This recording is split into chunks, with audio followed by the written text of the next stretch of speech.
মানুষ যেটা চায়, যেটা চেষ্টা করে সেটা পায়।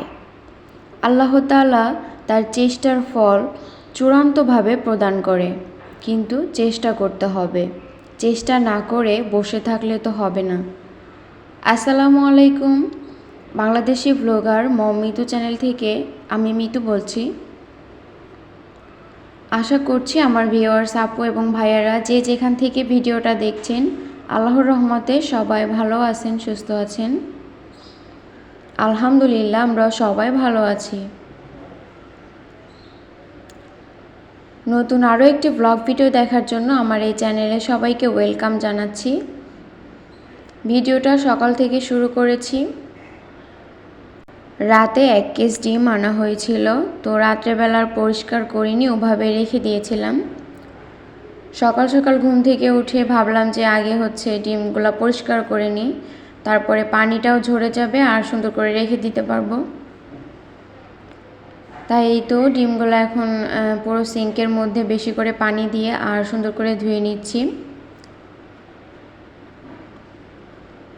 তো প্রথমেই যেটা বললাম যে মানুষের আসলে চেষ্টা করতে হবে। চেষ্টা না করে আমরা আল্লাহর উপরে সব কিছু ছেড়ে দিয়ে বসে থাকব, সেটা কিন্তু হবে না। আল্লাহ বলেছে তুমি পাবে, তবে সেটা চেষ্টা করো।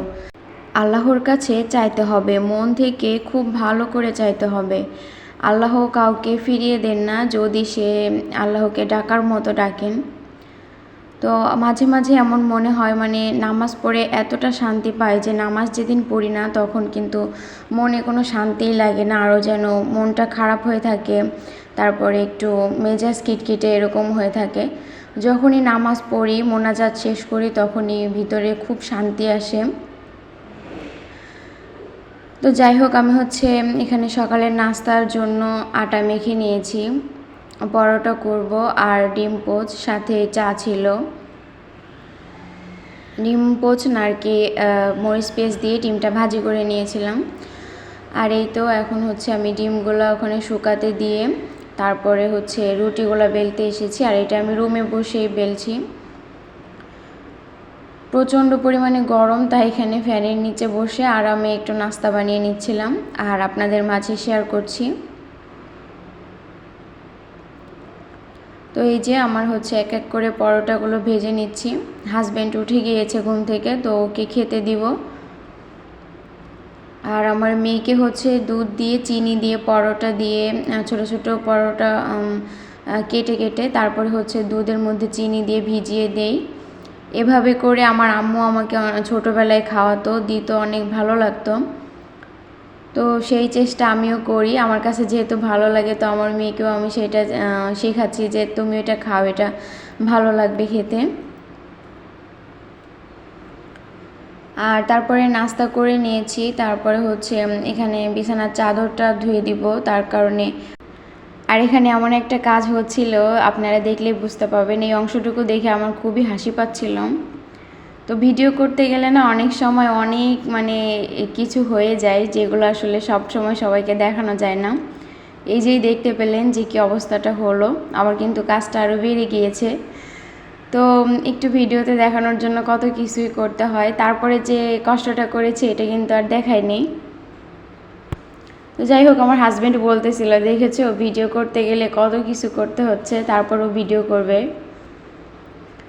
তো যাই হোক, তারপরে আমি এখানে ডিমগুলা ফ্রিজে রেখে দিচ্ছিলাম। আর আমার মেয়ে এসে এখানে বলতেছিল এগুলা কি, এটার মধ্যে কি থাকে। তো আমি বলছিলাম এগুলা ডিম, ডিমের ভিতর কুসুম থাকে। তো ও বলতেছিল যে আমি তো কুসুম খাই না। আসলে আমার মেয়ে ডিমের কুসুম খায় না, সিদ্ধ করে দিলে দেখা যায় শুধু সাদা অংশটুকু খায়। আর আজকে কোনো রান্নাবান্নার ভিডিও আপনাদের সঙ্গে শেয়ার করছি না, যেহেতু রেগুলারই রান্নাবান্নার ভিডিও শেয়ার করা হয়, তো আজকে একটু বাদ রাখলাম। বিকালবেলা ছাদে গিয়েছিলাম, বিছানার চাদর যে ধুয়ে ছাদে দিয়ে এসেছিলাম শুকাতে, তো ওইটা আর কি নিতে এসেছি। আর এখানে দেখছিলাম একটা বিড়াল অসুস্থ হয়ে শুয়ে আছে।